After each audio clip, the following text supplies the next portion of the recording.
Una gran bendición que el Señor nos permite seguir estudiando de su preciosa palabra. Estamos en lo que es el comentario bíblico del Evangelio según Lucas. En este día nos corresponde el capítulo 22. Este capítulo es un poco extenso, vamos a verlo en dos partes. Van a ser 2 días de enseñanza con respecto a este capítulo. La primera parte le llamamos en el aposento alto y nos va a tomar los primeros 38 versículos.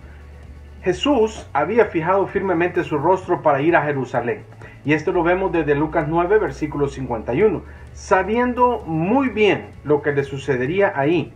Y ahora esos eventos estaban a punto de ocurrir. El Señor lo sabía y tenía él que pasar muchas cosas. Había dado a sus comentarios, había dicho a los discípulos lo que el Cristo debería de padecer. Eran citas, no accidentes, porque habían sido determinadas por el Padre y escritas hace siglos en las escrituras del Antiguo Testamento. Lucas 24, versos 26 al 27, podemos ver cómo nos habla de lo que debería de padecer. No podemos sino admirar a nuestro Señor. No podríamos decir otra cosa de Él, sino que tener profundo respeto y darle honra a Él por todo lo que Él ha hecho por nosotros. Amarlo más a medida que lo vemos entrar con valentía en este tiempo de sufrimiento y muerte eventual de lo que es el cuerpo. Debemos recordar que Él lo hizo por nosotros. Fíjese bien que en este momento usted va a ver lo que sucede, algo que yo le llamo el primer aposento alto. Aunque quiero decirle que según las costumbres de ellos, en cada casa, quizás no en todas, pero en la mayoría de casas podrían tener una parte de aposento alto, en donde en los momentos de calor ellos subían a estos lugares y ahí donde oraban. Muchas veces ahí tenían su confraternidad con su familia, platicaban, conversaban para poder estar en la parte alta de la casa por el calor que existía. La cena de la Pascua en el aposento alto nos da el enfoque para nuestro estudio que vamos a estar llevando ahora. En los primeros 13 versículos de estos primeros 38 vamos a ver algo que le llamamos la preparación, es decir, lo que sucede antes de la cena. Pascua, Pentecostés y Tabernáculos eran las 3 fiestas más importantes del calendario judío, como lo habla en Levítico capítulo 23. Y todos los hombres judíos se esperaba que asistieran a Jerusalén cada año para la celebración. Eso orden la puede ver en Deuteronomio 16, verso 16. La fiesta de la Pascua, que es la que nos corresponde ahorita, conmemoraba la liberación del pueblo a la esclavitud en Egipto y era un tiempo para ambas cosas. Era un tiempo para regocijarse, estar alegres porque el Señor los había libertado, y también en un momento en el cual les servía para recordarse de cómo ellos estaban y de dónde Dios los sacó, los liberó. Éxodo 11 y capítulo 12. Miles de peregrinos entusiasmados se reunían alrededor y dentro de Jerusalén durante la semana, causando en los romanos siempre el ponernos nerviosos. ¿Por qué? Porque muchos llegaban en esos momentos y ellos se ponían nerviosos de ver a tantas personas y a tantos judíos juntos, pensando en que quizás ellos podían ver alguna revuelta. La Pascua tenía una fuerte influencia política y era el tiempo ideal para que algunos se llamaran el Mesías. Recuerda el capítulo anterior, el 21, estuvimos viendo que una de las señales es los Mesías falsos. Aunque estos fuesen falsos, pero siempre representaban algo así como algún tipo de amenaza que podía suceder. Lo anterior explica, fíjense muy bien hermanos, del por qué el rey Herodes y el gobernador Poncio Pilato estaban en Jerusalén, en lugar de estar en Tiberio y en Cesarea respectivamente. Ellos querían ayudar a mantener la paz. En los versículos 1 al 6, los líderes religiosos se preparaban para hacer un crimen. Es increíble que estos hombres perpetraran el más grande y horrendo crimen de todos durante una festividad santa. Durante la Pascua, los judíos estaban supuestos a remover toda levadura de sus casas, como se los decía Éxodo 12, verso 15, como forma de recordatorio para sus ancestros. Dejaron Egipto en apuros y tuvieron que comer pan sin levadura. Jesús ya había sido advertido sobre el cuidarse de la levadura de los fariseos, la cual es la hipocresía. Eso les había dicho el Señor, Lucas 12, verso 1, Mateo 16, 6, y también Pablo lo habla en la primera carta de los Corintios 5, versos del 1 al 8. Cuidarse la levadura de los fariseos. Y ahora vemos la hipocresía de ellos en acción. Los líderes judíos habían limpiado sus casas, pero no sus corazones, como lo podemos leer en Mateo 23. Hermanos, durante mucho tiempo ellos habían deseado sacar del camino al Señor Jesús, pero no habían podido dar un buen plan para que los protegiera de la gente, y Judas les resolvió el problema que ellos tenían. Él les prometió sacar a Jesús en forma privada y no habría revuelta de la gente. Las últimas cosas que el Sanedrín judío quería era una revuelta en ese momento, una revuelta mesiánica le podría llamar en la temporada de la Pascua, como lo habla Lucas 19:11. En verdad que fue motivado y energizado por Satanás. ¿Quién? Judas. Juan 13, verso 2, verso 27. Pero nunca fue un verdadero creyente en Jesucristo. Nunca fue limpio de sus pecados y nunca creyó ni recibió vida eterna. Sin embargo, quiero decirle, ninguno de los otros apóstoles tenía la menor sospecha de que Judas era un traidor. Tenemos todas las razones para creer que a Judas se le había dado la misma autoridad que los otros hombres y que había predicado el mismo mensaje y realizado los mismos milagros. Muestra cómo cerrar una persona puede llegar al reino de Dios y aún así estar perdida. Definitivamente nunca va a entrar. ¿Por qué traicionó Judas al Señor Jesucristo? Sabemos que era un ladrón. Lo habla Juan 12, versos del 4 al 6. Y que tenía amor al dinero. Pero 30 monedas de plata no era una suma muy alta en pago por tan grande crimen. Y tenía que haber algo más que lo motivó. En realidad él no se motivó solo por las monedas. Había algo más. Es posible que Judas viera en Jesús la salvación de la nación judía, por lo que le seguía pensando que establecería un reino terrenal. Tenga en mente que los 12 argumentaban en quién de ellos sería el mayor en el reino del Señor Jesús. Y Judas, que era el tesorero, seguramente participaba de esas discusiones y tomaba decisiones con ellos. Cuando Judas entendió que Jesús no establecería el reino, sino que se rendiría ante las autoridades, se volvió contra él en la amarga venganza.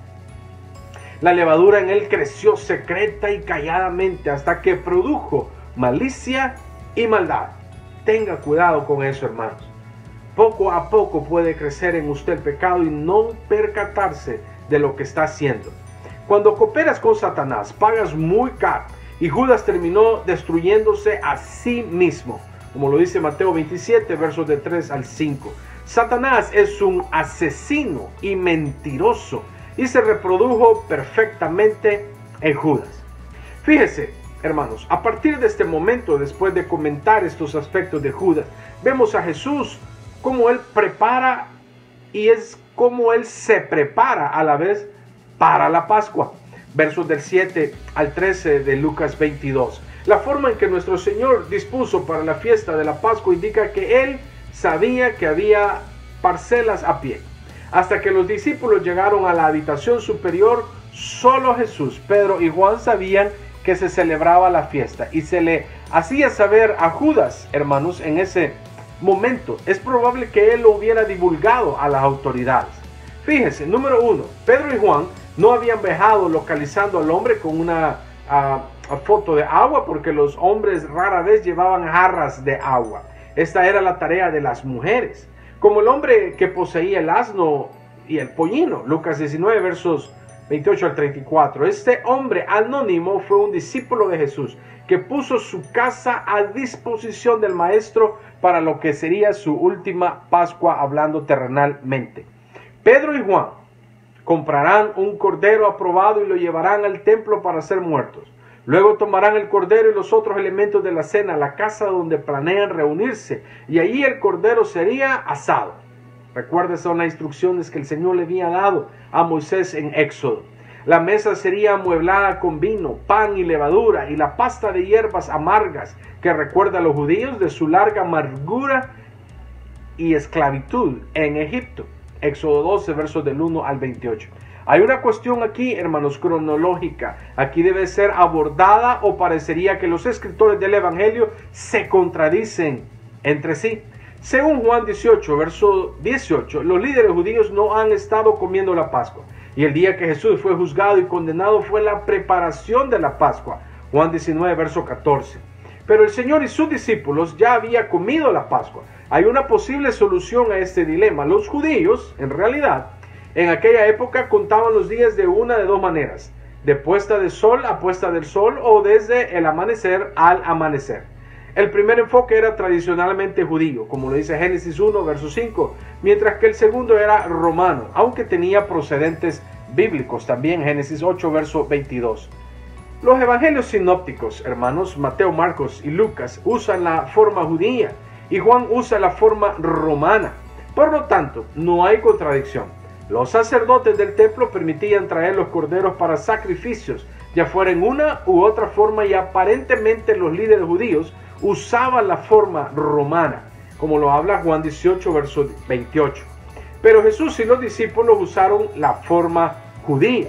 El Señor fue sacrificado en la Pascua al mismo tiempo que los corderos estaban siendo inmolados, dando cumplimiento a la profecía del Antiguo Testamento.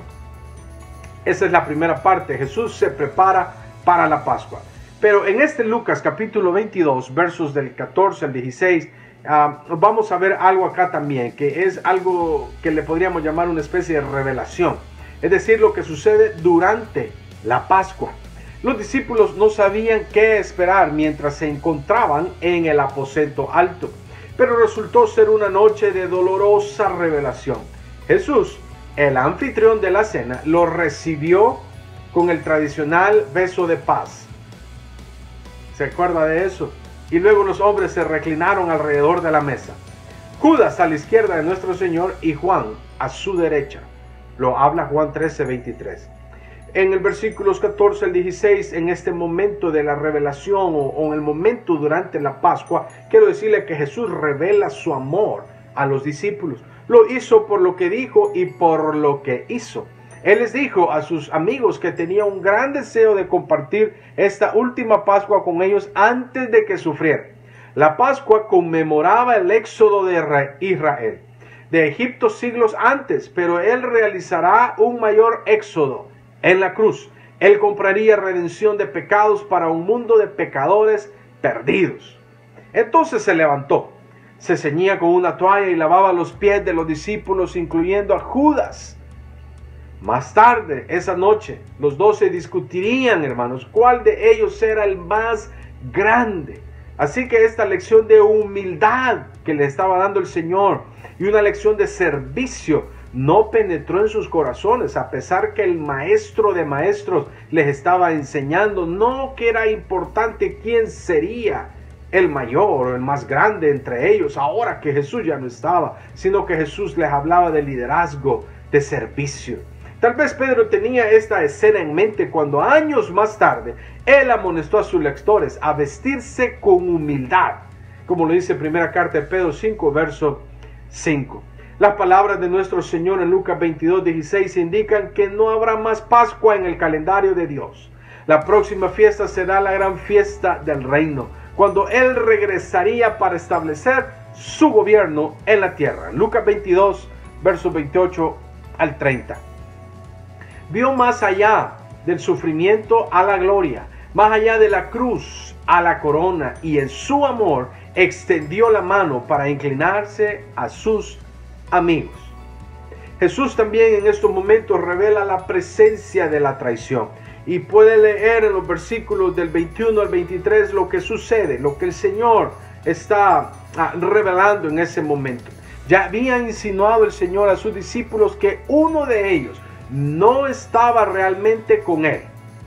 Pero ahora hablaba abiertamente de un traidor en medio de ellos. Sin embargo, no hizo esto solo por el bien de los discípulos, sino más por el bien de Judas. Jesús había besado a Judas y lavado sus pies, y ahora estaba dando a Judas otra oportunidad para arrepentirse.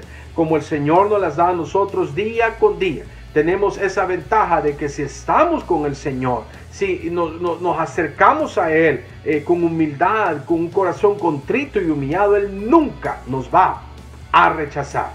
Pero Judas no lo hizo. Es muy significativo que Jesús no identificó abiertamente a Judas como el traidor que lo protegió hasta el final. Si Judas hermanos, lo traicionaría y Jesús lo sabía. ¿Por qué lo escogió Jesús a él entonces? El Señor ya lo sabía. Ese es uno de los atributos, cualidades del Señor que nadie más puede tener. Él es omnisciente, Él todo lo sabe. Y si alguien tenía que traicionar al Señor, ¿por qué condenar entonces a Judas? Después de todo, él simplemente hizo la voluntad de Dios y cumplió así el Antiguo Testamento, como lo habla el Salmo 41:9, también Salmo 55, el 12 al 14, el 69, verso 25, Hechos 1, de hecho, lo menciona en versículos 15 al 20. Antes de escoger a sus 12 apóstoles, Jesús pasó toda una noche en oración. Recuerde Lucas 6, versos del 12 a 16, es decir, antes de escogerlo a él, y Judas está incluido en esto, el Señor ya había orado por esta situación, por lo que debe creer que fue la voluntad del Dios Todopoderoso que Judas estuviera con ellos. Pero la selección de Judas no selló su destino. Se le dio la oportunidad de observar al Señor de cerca, creer en Él, ser salvo, venir al arrepentimiento. Dios en su soberanía había determinado que el Señor Jesucristo, ahora Él mismo en la manifestación de Hijo, sería traicionado por un amigo. Judas hizo cada decisión libremente y sería juzgado de acuerdo a eso. Aún así, haya con eso cumplido la voluntad de Dios. Hechos 2, verso 23. El hecho de que los discípulos estuvieran desconcertados por este anuncio extraño revela que no conocían el verdadero carácter de Judas en sus propios corazones. ¿Quién de nosotros podía hacer algo tan terrible? ¿Cómo vendríamos a hoy en día, conociendo como nos conocemos al Señor, venir y traicionarlo, entregarlo por un par de monedas? Quiero decirle que todavía sucede eso. Cada vez que usted niega al Señor, cada vez que usted siente pena cuando alguien le dice, tú eres un seguidor de Jesús, y usted dice, oh, no, yo no. En ese momento, cuando usted no dice, yo voy a la iglesia, cuando usted no dice, yo sigo a Jesús, Él es mi Señor, Él es mi Dios, Él es mi amo, en ese momento usted está actuando de la misma manera en que Judas actuó. Mucho sobre Judas sigue siendo un misterio para nosotros y no debemos especular demasiado. Judas es sin duda un testigo de la impecabilidad del Señor Jesucristo, porque si alguien hubiera podido dar testimonio contra él, era Judas. Sin embargo, las autoridades tuvieron que encontrar testigos falsos para construir su caso en contra del Señor Jesús. Judas admitió que había traicionado sangre inocente, como lo dice Mateo 27, verso 4. En ese punto, acaba de salir de la sala superior para ir a los líderes religiosos y prepararse para el arresto de Judas en la jardinería. Judas salió y fue de noche, Juan 13:34, que era una vena del príncipe de la oscuridad. Lucas 22:53, ay para Judas, todavía es noche y siempre será de noche para él. Versículos 24 al 30, Jesús reveló a los discípulos lo que es la mundanalidad. Esta no fue la primera vez que los discípulos cometieron el pecado. Pero a la luz de lo que su Señor había dicho y hecho aquella noche, esta última exposición era inexcusable. Tal vez el argumento surgió de allí una especulación sobre quién lo traicionaría. O pueden haber sido algunos celos por la forma en que habían estado sentados en la mesa. Cuando usted está interesado en la promoción de sí mismo, fíjese hermano, no se necesita mucho para iniciar un argumento. Cuando usted lo que le interesa es ver cómo usted estará, cuando no le interesan las demás personas, cuando usted quiere lucir, cuando usted quiere las luces y el reflector para usted y se olvida que no importa quién haga el trabajo, aquí lo importante es que Jesús se lleve la gloria. Jesús tuvo que explicar que ellos pensaban como los gentiles, no salvos, y no como los hijos de Dios. Los romanos en particular luchaban por honores e hicieron todo lo que legalmente e ilegalmente pudieron hacer para ganar reconocimiento y promocionarse. Pero no son ejemplos para nosotros a seguir. Como en todas las cosas, Jesús es nuestro ejemplo. Y Él invirtió completamente la medida de la verdadera grandeza. La grandeza significa ser como Jesús. Y eso significa ser un siervo para los demás. Un siervo, hermanos, quiero decirles, no discute. No discute. Un siervo se queda callado. El siervo nunca va a traer, dime qué te diré, con su amo. El siervo siempre, hermanos, sobre quien sea, él va a estar callado. Esa es el más grande característica del siervo, decirle a su amo, amén, Señor. Como usted diga, Señor, estoy de acuerdo en lo que usted propone, Señor. Yo hago su voluntad, Señor. Sabe, hermanos, los cristianos debemos de ser sirvientes. No hay ninguna razón para que compitamos unos con otros por los galardones y el reconocimiento. Es una lástima que estos espíritus competitivos sean tan fuertes en la iglesia hoy en día y a las personas les interesan posiciones, cargos, puestos, cuando en realidad si alguien tiene un cargo, un puesto, es porque Dios lo ha permitido, es porque el Señor le ha dado ese privilegio y es porque esta persona ha hecho algo que ante los ojos de Dios se merece. Puede ser el superintendente, puede ser un presbítero, puede ser el presidente de una obra, el secretario, el tesorero, el vicepresidente, quien sea. Es porque Dios le ha permitido de acuerdo a lo que esta persona ha servido en el reino del Señor. Estas personas merecen nuestra honra y nuestro respeto en todo momento. No se trata de ver cómo yo un día voy a quitar a esa persona de ahí, yo voy a subir. Eso sería algo muy, pero muy malo. No diría que usted es un seguidor de Jesús en ese momento. El Señor Jesús cerró esta lección sobre la servidumbre, recordándole su futura recompensa en el reino. A pesar de sus debilidades y fracasos, los discípulos habían permanecido junto a Jesús durante su ministerio terrenal, y Dios los honraría por su fidelidad. No debe importarnos ser sirvientes hoy para que nos sentemos en tronos en el reino futuro. Por lo demás, nuestro servicio fiel hoy nos está preparando para la recompensa si recibimos. Jesús ha dado el ejemplo. Primero la cruz, luego la corona. Me gusta esa expresión. Primero la cruz, luego la corona. Gloria al Señor. Una tercera parte que vemos en esto, hermanos, es cuando el Señor Jesús revela la negación de Pedro. Tres cosas bien importantes el Señor ha estado revelando en este momento. Si usted ha puesto atención, quiero decirle que la primera de ellas es que Jesús revela la traición. En los versículos 21 al 23. Luego de eso usted va a ver cómo Jesús revela a los discípulos la mundanalidad, es decir, les hace ver de que siempre cuando está las personas que no conocen de Él y no quieren seguirlo, van a querer pasar por encima de otros. Él revela la mundanalidad, versos 24 al 30. Y del 31 al 38, en esta porción que hemos estado viendo, de Lucas 22, el Señor revela la negación de Pedro. Es interesante que a esta palabra de advertencia siga la disputa sobre quién fue el mayor. Imagínense cómo los discípulos deben de haberse ido cuando se enteraron de que no solo uno de sus miembros lo traicionaría, sino que su portavoz, aquel que se veía como el líder de ellos, el que cuando el Señor preguntan, ¿y vosotros quién decís que soy? El primero que sale a hablar. Aquellos cuando Jesús le dice, ¿también vosotros queréis ir? Es el primero que sale a hablar y decir, Señor, ¿a quién iremos? En realidad ahora, por llamarle así, el portavoz de ellos, se enteran los discípulos que también él lo traicionaría.